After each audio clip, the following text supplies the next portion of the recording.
आज हम पढ़ेंगे प्राचीन इतिहास। प्राचीन इतिहास में क्या क्या होता है, प्राचीन इतिहास के स्रोत। और ये सीरीज हमारी कंटिन्यू चलेगी। ल्यूशन से हम पूरे ल्यूशन कवर करेंगे, जीके कवर करेंगे। चलो पढ़ते हैं। प्राचीन इतिहास के विषय में जानकारी मुख्यतः चार स्रोतों से प्राप्त होती है। यानी प्राचीन इतिहास के बारे में हमें चार स्रोतों से उसकी जानकारी प्राप्त होती है। पहला होता है धर्म ग्रंथ, दूसरा होता है ऐतिहासिक ग्रंथ, विदेशियों का विवरण और पुरातत्व संबंधी पुरातत्व साक्षी। धर्म ग्रंथ एवं ऐतिहासिक ग्रंथ से मिलने वाली महत्वपूर्ण जानकारी। भारत का सर्व प्राचीन धर्म ग्रंथ वेद है, जिसके संकलनकर्ता महर्षि कृष्ण द्वैपायन वेद व्यास को माना जाता है। संकलनकर्ता महर्षि कृष्ण द्वैपायन वेद व्यास को माना जाता है। वेद वसुदेव कुटुंबकम का उपदेश देता है। भारतीय परंपरा वेदों को नित्य तथा अपौरुषेय मानती है। वेद चार है: ऋग्वेद, यजुर्वेद, सामवेद, अर्थवेद। ये बहुत बार क्वेश्चन आ जाता है। चारों वेदों के नाम बताइए। ऋग्वेद, यजुर्वेद, सामवेद एवं अर्थवेद, इन चारों वेदों को संहिता कहा जाता है। अब ऋग्वेद के बारे में देखते हैं।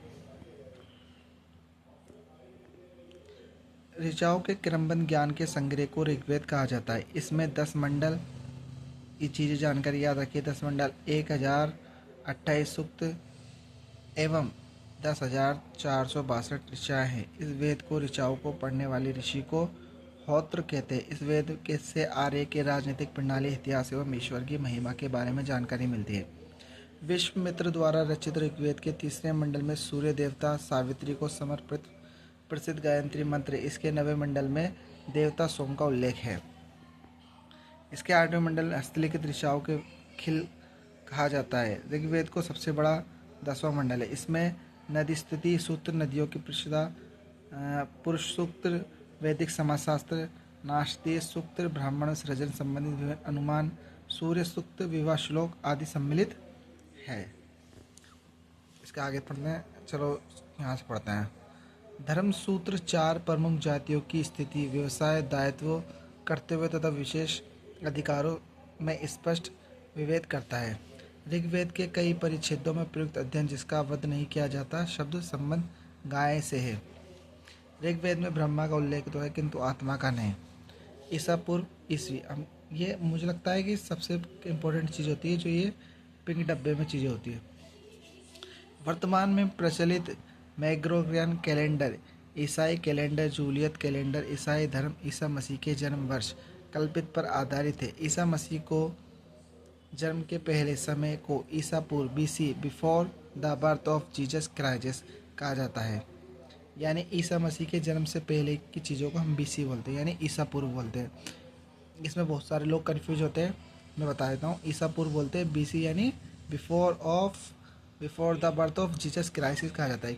ईसा पूर्व में वर्षों की गिनती उल्टी दिशा में होती है।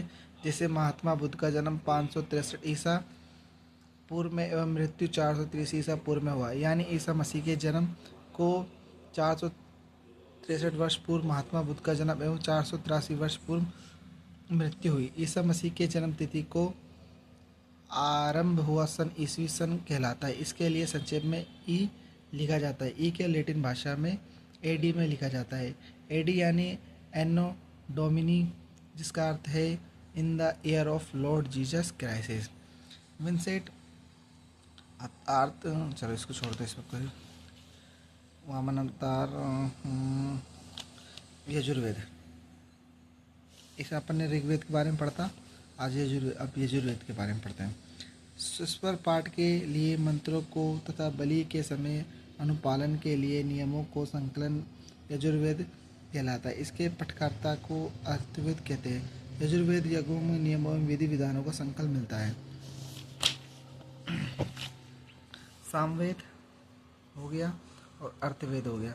यजुर्वेद तथा सामवेद में किसी भी विशिष्ट ऐतिहासिक घटना का वर्णन नहीं मिलता। यजुर्वेद तथा सामवेद में किसी विशिष्ट ऐतिहासिक घटना का वर्णन नहीं मिलता।